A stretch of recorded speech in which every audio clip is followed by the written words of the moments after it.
How do you see the metaverse specifically playing out? Because I'm not very visual. I don't have a very visual imagination, so I struggle to imagine the metaverse. Hopefully it's not just me sitting looking at my computer.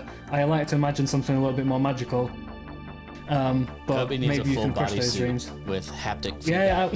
Yeah, like Ready Player One. That's my idea of the metaverse. There's a bunch of trends going on. Firstly, Apple is reorientating everything around AR. So they're building an entire interactive map of the world, which is augmented reality. They're building 3D designable objects that can be embedded in stuff. There's all sorts. They've got this spatial sound now that's come out on iTunes, which again is really, it's not about listening to music. It's about having a 3D space of sound around you like we live in the real world, right? So that's hurtling. Basically, Facebook is cornering the entire technology for VR. That's going on as well. So there's these mega trends that are going on. Then it dawned on me, I've been speaking to people like Pierce Kicks from Delphi, who've been talking me through the metaverse, and I was trying to get my head around a lot of this stuff. And then I happened to be talking to somebody about something, and they flicked me over a coordinate within CryptoVoxels. And that coordinate gave me an avatar, just that you kind of just borrowed avatar. You turn up, and it was in a NFT store, which had records playing, videos on the wall, shit going on. And I'm like, oh, well, that's the end of websites. A 2D website, that's just not going to cut it any longer. And then once I realized that, I then realized you can create your own space in it. So right now, we've got these stupid windows open on our screens and you're closing them and opening them. Well, you can actually just design a 3D space with your Twitter feed up, your Telegram, video, your Netflix, your research all in one space. And before you know it, you've got rid of platforms too. And you create your own platforms.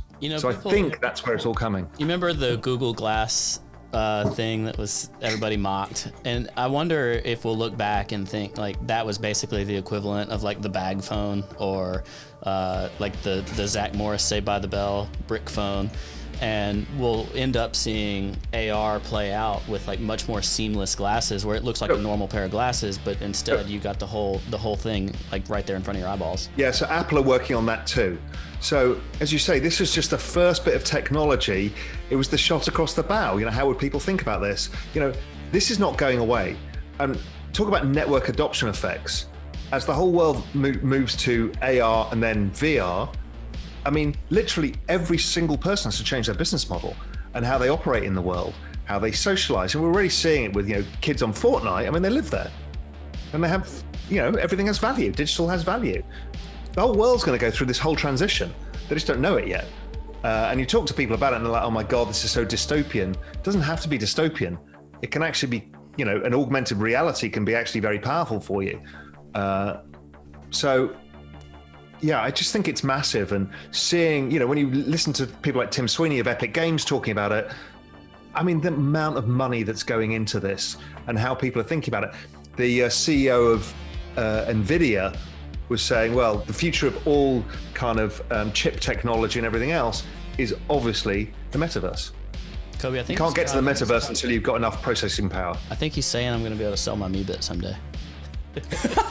Dude, your Meebit is going to zero. Already is. It's already at zero. It's made it back where it belongs. Found its true value. I think it makes sense because, I like the reference to Fortnite because Fortnite very much became like the third place for the kids, right? Like they hang out at home, they hang out at school, and then they hang out in this place with their friends. And for a generation, it was like maybe the mall. I think that's what they call it in America, like a shopping center or something. Yeah, or exactly right.